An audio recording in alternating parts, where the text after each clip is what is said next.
તો મિત્રો વાત કરીએ શ્રીલંકા અને ઇન્ડિયા વચ્ચે રમાયેલી પ્રથમ T20 મેચની.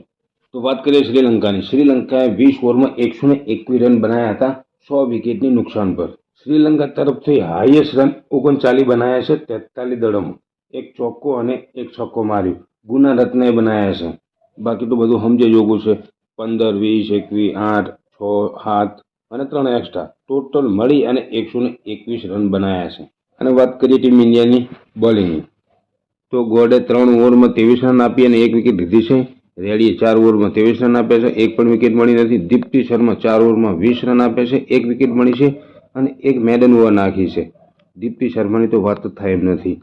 પછી વી શર્માએ 4 ઓવરમાં 16 રન આપ્યા છે, એક પણ વિકેટ મળી નથી. ચારણીને 4 ઓવરમાં 30 રન પડ્યા છે, 1 વિકેટ લીધી છે. અમરતજીત કૌર 1 ઓવરમાં 8 રન આપ્યા છે. અને વાત કરીએ શ્રીલંકાના 3 ખેલાડી તો રન આઉટ થયા છે. એમને એવું હતું કે દોડી અને રન બનાવી લઈએ, પણ સામે કઈ ટીમ છે એ તો જોવું હતું. તો હવે વાત કરીએ ટીમ ઇન્ડિયાની. અને 121 રનનો પીછો કરવા ઉતરેલી ભારતીય ટીમ શરૂઆતમાં જ શેફાલી વર્માની વિકેટ ગુમાવી દે છે. શેફાલી વર્મા 9 રન બનાવી અને આઉટ થાય છે 5 દળોમાં, જ્યારે ભારતનો સ્કોર 13 રન હોય છે ત્યારે. અને ભારત બીજી વિકેટ ગુમાવે છે મંદાનાના રૂપમાં 67 રન પર. અને મંદાના આઉટ થાય છે 25 રન બનાવીને 25 બોલમાં 4 ચોક્કાની મદદથી. વાત કરીએ જીમીની, તો જીમી 44 દળોમાં 69 રન બનાવે છે 10 ચોક્કાની મદદથી. અને હરમનપ્રીત કૌર 15 રન બનાવે છે 16 દળોમાં.